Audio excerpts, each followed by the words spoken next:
David Licauco sat quietly for a moment before answering the question that lingered in the air longer than expected. There was no script, no character to hide behind this time.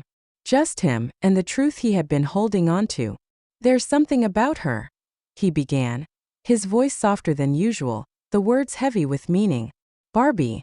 She makes everything feel lighter. Real."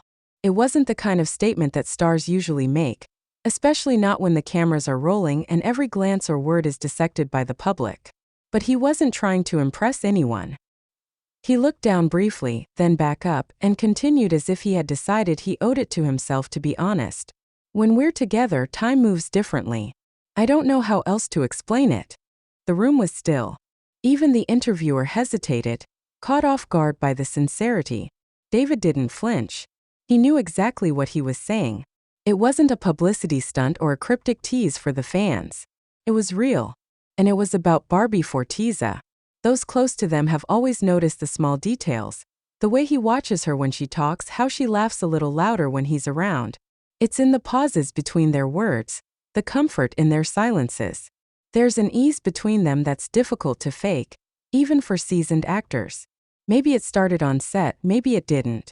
But it's grown since then, and now it's too present to ignore. Barbie hasn't said much about it, but she doesn't have to. Her eyes give her away every time.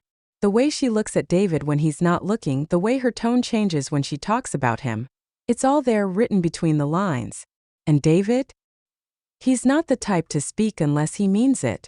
So when he says, "It's not just chemistry, it's something else," you believe him. People talk a lot about fairy tales and love stories, but sometimes the most beautiful ones are the quiet kind. The ones that sneak up on you slowly, until one day you realize you've stopped pretending. That maybe what you've been looking for has been right beside you all along. It may not be official, and maybe they're still figuring it out. But one thing is clear. Something is unfolding between David and Barbie. Something that doesn't need to be shouted or confirmed with grand gestures. It's in the way they show up for each other. In the way they see each other. And maybe that's what makes it feel so genuine. Not because they're perfect, but because they're real. Because sometimes the strongest confessions aren't the loudest ones. They're the ones that come quietly, unexpectedly, but stay with you long after the moment has passed.